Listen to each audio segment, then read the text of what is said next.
Hi, and welcome to this week's Thrive in 5. This week, I want to talk to you about the X10 test. And the X10 test is this. If you grew your company 10 times next month, what would break in your company? I'm going to ask you that one again. If your company grew 10 by a factor of 10 times next month, what in your company is going to break? And if you're anything like me, probably the first thing that's going to break is you, because I know I'd be the first one to break. So this question tries to come and figure out, well, how do I not break me or potentially some of the people on my team as it relates to this X10 test? And so what you want to do as you start looking into this, you go, if it grew by X10, that factor, where in my business are things going to start crumbling? And as I start looking at it, I go, well, I'm going to break over here and somebody else is going to break over here. And as you start discovering each of those pieces, then you go, well, how do I fix that? And ultimately, if you're going to be able to grow by this kind of factor, you have got to really fix three things, and three important things for you in your business and ultimately how you put your business together. The first one is you have to change the way you think. And you have to change the way you think as it relates to two elements.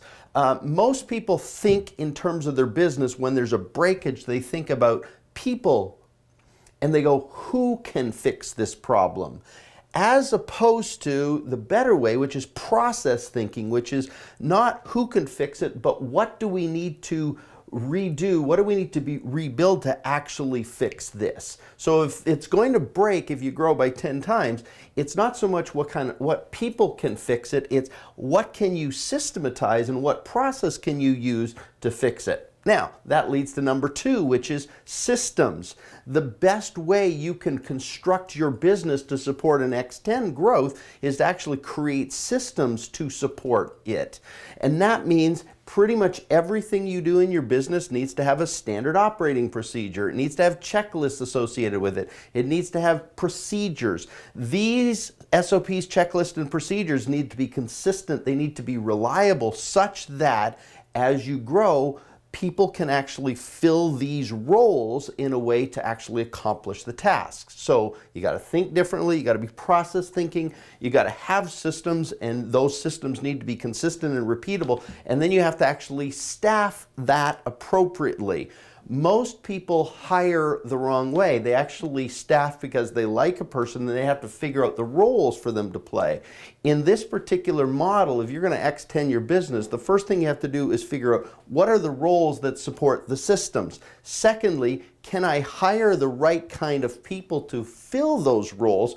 And then ultimately, can I hire exceptional people who actually understand the role and can do the work of improving the systems such that you get better and better at it to improve your likelihood of actually achieving an X10 growth factor. Now, the whole thing of this is designed really to take you from being the breaking point. A friend of mine once gave me this mug, and I've been holding it the whole time, and I hope you can read that. It says, Tom Adams, Chief Don't Do It Myself Officer. And the only way to make sure you don't break is to make sure you're not the one doing it all the time. You got to think process, systems, and staffing to support that. And then ultimately, the other side of this clearly says, can you read that? It's all about repeatable, delegatable systems. That's how you ensure you can grow by a factor of X10.